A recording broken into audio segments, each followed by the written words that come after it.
Lucille Ball, once the most beloved woman on American television, spent her final days in almost complete loneliness. It's hard to believe that the same woman who brought laughter to millions every Monday night, who changed the face of comedy forever, would end her life surrounded by silence and emptiness. At the peak of her fame, Lucille Ball had 44 million people tuning in to watch her on I Love Lucy. But in 1989, when she passed away, she didn't have her family by her side. Her huge mansions felt cold and lifeless, filled only with hired help. Her children were distant, both emotionally and physically. Even her old Hollywood friends who once celebrated her success had quietly disappeared from her life, one after another. The sad truth is that the woman who brought joy to so many spent her last years in heartbreaking isolation. The reason behind this sad ending lies in a series of painful events involving money, betrayal, and family secrets that eventually tore apart everything she had worked so hard to build. Lucille Ball's story began with sorrow. She was only 3 years old when her father died. His death came suddenly in February of 1915 from typhoid fever. He was just 27 years old, and her mother was pregnant with Lucille's younger brother at the time. The family had been moving frequently because of her father's job with the telephone company. They lived in different places across the country: New York, New Jersey, Montana, and finally Michigan, where tragedy struck. His death shattered the family. Her mother became so depressed that she could no longer care for her children. Lucille was sent to live with her aunt, and her baby brother was sent to live with their grandparents. Lucille later said that her childhood was marked by constant loss and misfortune.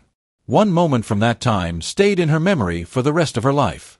Right after her mother told her about her father's death, a framed picture suddenly fell off the wall. Then she noticed small gray sparrows fluttering at the kitchen window. It was a strange and eerie experience that left a lasting impression. From that day forward, Lucille developed a fear of birds, not the real ones, but pictures, drawings, or anything that reminded her of them. Even as a famous adult, she refused to stay in hotel rooms that had any bird-themed decorations. That fear never left her. Just when life seemed like it might settle down, another tragedy hit. When Lucille was around 12 years old, a terrible accident happened in her backyard. Her stepfather had set up a safe area for target practice with a .22 caliber rifle. He made sure that the kids aimed only at an empty field to avoid any accidents. But one day, an 8-year-old neighborhood boy who wasn't supposed to be there showed up without warning. As another child fired the gun, the young boy suddenly stood up and was struck by the bullet. The shot hit his spine and left him paralyzed for life. The boy's family sued Lucille's family and won the case. It completely ruined them. They lost everything: their house, their furniture, even their insurance. Lucille's grandfather, overwhelmed with guilt, never worked again. The family was forced to leave town in shame. Lucille later said that one small mistake destroyed her family's life forever. Then came her teenage years, which brought more emotional storms. When Lucille was just 14 years old, she fell in love with a 21-year-old man named Johnny DeVita. He had a bad reputation in their town, and her mother strongly disapproved of their relationship. Determined to protect her daughter from making a mistake, Lucille's mother scraped together whatever little money she had and sent Lucille to a top drama school in New York City. She hoped that moving away and focusing on acting would help her daughter find a better path. But things didn't go as planned. Lucille found herself in the same acting class as Bette Davis, who would go on to become a Hollywood legend. While Davis flourished, Lucille struggled. Her teachers were brutally honest. They told her that she didn't have any talent and that acting was not for her. One version of the story even says that they returned her mother's tuition money and advised Lucille to give up her dreams. Lucille later admitted that the only thing she really learned at that school was how to be afraid.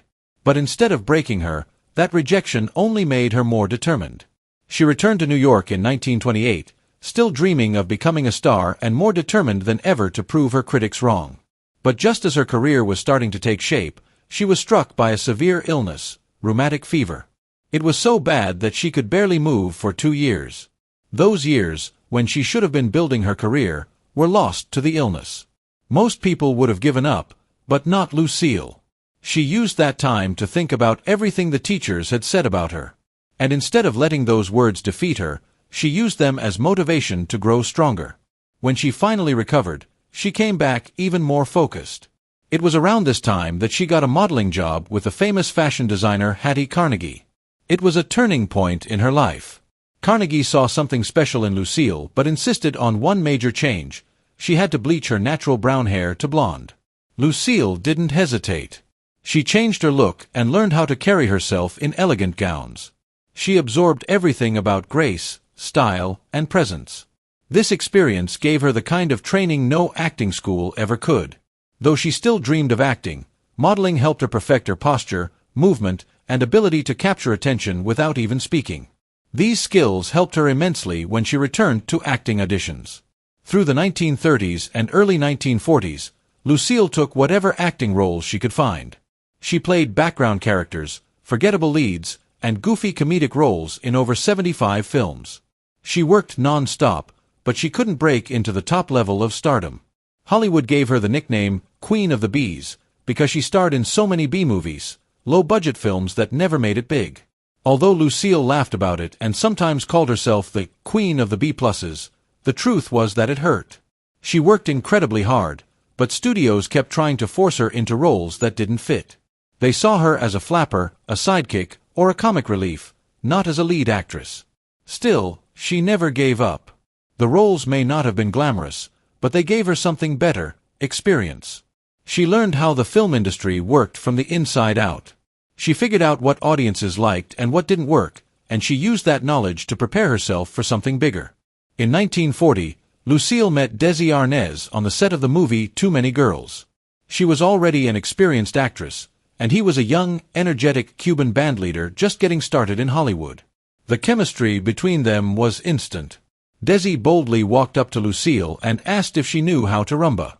When she said no, he told her he could teach her, if she agreed to go out with him that night. She was hooked.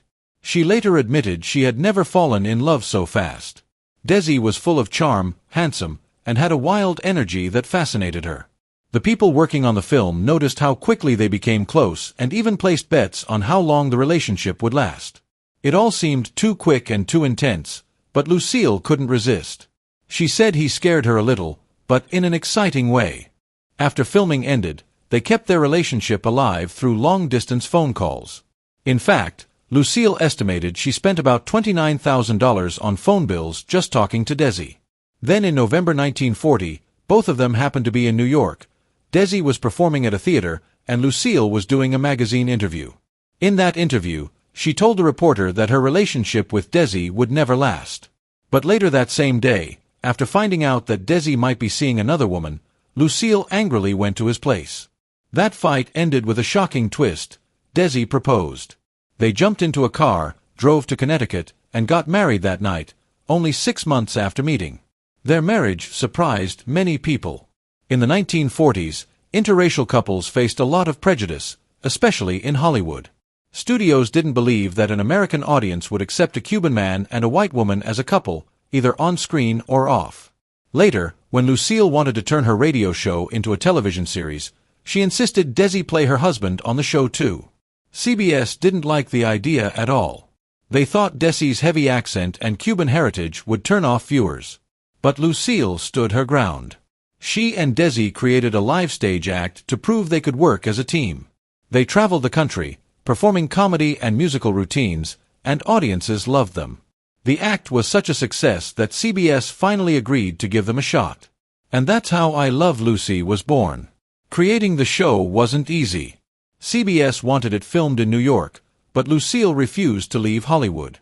This choice ended up changing television history. Desi helped develop a new way to film the show using 3 cameras in front of a live audience. It was risky and complicated, but it allowed for better performances and real-time audience reactions. They also insisted on using high-quality 35mm film instead of cheap tape. That decision made it possible for the show to be rebroadcast for generations. Lucille and Desi agreed to take a smaller salary in exchange for owning the rights through their company, Desilu. That move turned I Love Lucy into one of the first major syndicated shows and made them millions in the long run. Even when Lucille became pregnant in real life, the show broke boundaries. At the time, it was considered inappropriate to even mention pregnancy on TV. CBS and their sponsor Philip Morris didn't like the idea of showing a pregnant woman on screen. But once again, Lucille stood firm. She fought to have her real-life experience included in the storyline, and the audience embraced it. It was one of many ways she changed what people thought was acceptable in entertainment. Lucille Ball's life was a mixture of brilliance and heartbreak, triumph and betrayal. She rose from a lonely, tragic childhood to become one of the most powerful women in Hollywood. But in the end, despite all her success, she found herself alone, isolated by the very industry that once adored her and by a family that had grown distant. Her story is a reminder that fame and fortune don't always bring happiness, and that even those who bring laughter to the world can suffer in silence. They told Desi and Lucille that her pregnancy couldn't be shown on TV, but Lucy and Desi didn't back down. They didn't want to hide her behind props or pretend nothing was happening. Instead, the writers came up with a smart solution. They included her pregnancy in the storyline but avoided using the word pregnant. They used gentler words like expecting or with child, and in one episode, they even used the French word enceinte just to be extra careful. They had religious leaders review the script to make sure everything was appropriate. When the episode where Lucy gives birth aired in January 1953, the same day Lucille gave birth in real life, 44 million people tuned in. There's a famous story that water usage across the country dropped during the broadcast because no one wanted to leave their TV even for a moment. After that, I Love Lucy became unstoppable. For 4 out of its 6 seasons, it was the most watched show in America. When it ended in 1957, it was still at the top of the ratings, something only The Andy Griffith Show and Seinfeld managed to do later. Lucy won an Emmy for Best Comedian, and Desi and the producer Jess Oppenheimer also received Emmys. Altogether, the show won 5 Emmys and became a historic moment in TV. Even long after it ended, I Love Lucy continued to attract new fans. Reruns aired across the world. In 2012, it was named the best TV show of all time in a poll. In 2013, a color version of the Christmas special drew more than 8 million viewers in one night. Over 60 years later, Lucy and Desi's show was still making people laugh. Behind the camera, they were making business moves too. They started Desilu Productions, and in just a few years, it became the biggest independent TV studio in the U.S. They bought RKO Studios for $6 million and started making hits like The Untouchables, The Andy Griffith Show, and The Dick Van Dyke Show. It all began because 2 people wanted to be together and believed in their vision. But in 1960, Lucy and Desi's marriage came to an end. What shocked people was what came next. Lucy bought out Desi's shares in Desilu for $2.5 million and became the head of the studio. At that time, no woman had ever led a major Hollywood studio. Many doubted her. They said she was just a funny woman, not a real business leader. But Lucy proved them wrong. While still acting in The Lucy Show, she was also making major business decisions, managing huge budgets, closing deals, and planning for the future. She even started a syndication branch within Desilu, which was very rare back then. Then in 1966, Lucy made a bold decision. She approved 2 expensive and unusual shows that nobody else believed in, Star Trek and Mission Impossible. Her team said the shows were too strange, too costly, and too risky. Lucy misunderstood Star Trek at first, thinking it was about celebrities touring, but still, she trusted her instincts. She believed in something others didn't see. And she was right. Both shows became legendary. By early 1967, Desilu was booming again. Lucy sold the studio for $17 million, securing her place as one of the smartest minds in television. Long before all of this, Lucy and Desi had made another small but important decision that changed TV forever. CBS wanted them to film I Love Lucy live in New York, but they insisted on staying in California. They even offered to take a pay cut if they could shoot the show on 35mm film. That one decision made reruns possible and created the syndication industry.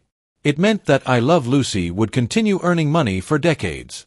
Even today, the reruns have earned more than $700 million. Lucille Ball didn't just make people laugh. She transformed television. She did it by taking bold risks, believing in herself, and never giving up. In September 1953, something almost ended her career. It started with a simple rumor. A gossip reporter on national radio hinted that a red-haired TV star had once been a communist. He didn't name her, but everyone knew who he meant. The next morning, reporters gathered outside Lucy and Desi's home. Newspapers quickly ran headlines calling Lucille a communist. This wasn't just gossip. Back then, being linked to communism could ruin your life. People were losing jobs and getting blacklisted. At that time, I Love Lucy had 44 million viewers and millions in sponsorships. Everything was at risk over something Lucy had done in 1936. She had registered to vote as a communist, not because she believed in it, but to make her grandfather happy. He had raised her and supported workers' rights. She was just trying to keep family peace. Now, that innocent act came back to haunt her. She met with a government investigator and told the truth. She said she had never been to a meeting, and that the only time her name came up was from a claim that someone once held a meeting at her house without her knowledge. Her brother backed her up. They both insisted she only did it to please their grandfather, not because she supported any political movement. While Lucy was dealing with fear and uncertainty, Desi was doing everything he could to help. He invited reporters to their home and explained everything clearly. Then, during the filming of the season's first episode, with journalists in the audience, Desi did something bold. He spoke directly to them from the stage and said he had someone on the phone. He put the call on speaker. It was J. Edgar Hoover, head of the FBI. Hoover said clearly, Lucille Ball was not a communist. The audience cheered. The moment was electric. Desi wasn't done yet. He looked out at the crowd and said, "Now I want you to meet my favorite redhead. The only thing red about her is her hair, and even that's not legitimate." Everyone laughed, and Lucy stepped into the spotlight in tears. Not long after, she was named Woman of the Year. She and Desi were invited to the White House for dinner. They had survived the scandal, with truth, courage, and a little humor. After her painful divorce from Desi in 1960, Lucy didn't plan to marry again. She was 49 and heartbroken. But everything changed when a friend set her up on a blind date in New York with a nightclub comic named Gary Morton. Lucy was performing on Broadway at the time. Their date was at a pizza place, nothing fancy, but they clicked. Gary was 13 years younger and claimed he had never seen I Love Lucy because he worked on Monday nights. Lucy liked that. He wasn't impressed by her fame. They started dating and married 11 months later. The wedding was small, with just 40 guests, but fans gathered outside cheering. Lucy later wrote that Gary was kind, funny, and loving, and she felt lucky. They stayed married for nearly 28 years until her death. When they met, Lucy was starring in her first and only Broadway show, Wildcat. It was supposed to be a hit, but things went wrong from the start. A snowstorm delayed the opening, and the sets got stuck on the highway. Lucy's company had invested a lot of money, and the pressure was intense. Audiences expected the TV version of Lucy Ricardo, but this role was different. Lucy began changing her performance, adding humor people recognized, but it didn't help. Reviews were poor. The stress made her sick. One night she even collapsed on stage. The show shut down for good after just 171 performances. Her home life was stressful too. In 1970, her teenage son Desi Jr. started dating actress Patty Duke, who was 23. Lucy didn't approve at all. It was ironic. She had once been older than Desi Sr. when they married, but now she was furious. She gave Desi Jr. harsh ultimatums. He believed she was trying to protect the family's reputation. Patty was hurt by how Lucy treated her. She was also struggling with her own mental health and dating other men, including actor John Astin. The relationship kept going on and off. Then came a scandal. Patty got pregnant after a brief marriage to Michael Tell that lasted only 13 days. Rumors spread that Desi Jr. was the real father. Lucy was horrified. She had spent years building a clean public image, and this was her worst fear. Patty later admitted she let people think Desi Jr. was the father, though he wasn't. When her baby Sean was born in 1971, reporters swarmed the hospital. Desi Sr. and his daughter Lucy visited the baby. Lucille Ball did not. Years later, DNA tests showed Michael Tell was the real father, but Desi Jr. stayed in Sean's life. Despite the truth, the damage was done. The press, rumors, and gossip turned Lucy's fears into reality. Even after I Love Lucy ended, Lucy didn't stop working. In 1962, she launched The Lucy Show, which became more popular than the first one. But by 1968, she sold Desilu and started fresh with a new show, Here's Lucy. This time, her real children played her kids. The show tried to connect with the times, featuring topics like civil rights and rock music. But by 1973, ratings dropped. Her daughter left the show, and Lucy was thinking about movies again. Behind the scenes, things were changing. Her close friend and co-star Vivian Vance had left earlier. The long commute and lack of creative control had worn her out. She asked for more support, didn't get it, and left. It devastated Lucy. She cried privately, saying she couldn't imagine the show without Vivian. The format had to be changed after she left. Then in 1985, at 74, Lucy did something unexpected. She played a homeless woman in a TV drama Stone Pillow to show she could act in serious roles. It was a success. Inspired, she tried one more sitcom life with Lucy, but times had changed. It was cancelled after just 8 episodes, the first time that had happened to her. It hurt deeply. She withdrew from the spotlight. Her last public TV appearance was at the 1989 Oscars, standing beside Bob Hope and receiving a standing ovation. A month later, she passed away. But before that, something touching happened. In 1986, Desi Arnaz was dying of cancer. Despite their divorce, Lucy still cared. She visited often. On what would have been their 46th anniversary, she called Desi. He couldn't speak well, but she told him over and over that she loved him. He nodded and said, "I love you too, honey," and added, "Good luck with your show." 2 days later, Desi passed away with Lucy nearby. 3 years later, on April 18, 1989, Lucy was rushed to the hospital with chest pain. Doctors found a tear in her heart's main artery. She had surgery and survived for a while. Fans sent thousands of cards, hoping she'd recover. But 8 days later, she felt sudden pain and her heart gave out. Doctors tried for an hour to save her, but she died on April 26, 1989, at age 77. The world lost not just a star, but a woman who fought her whole life to be seen, to be loved, and to be remembered.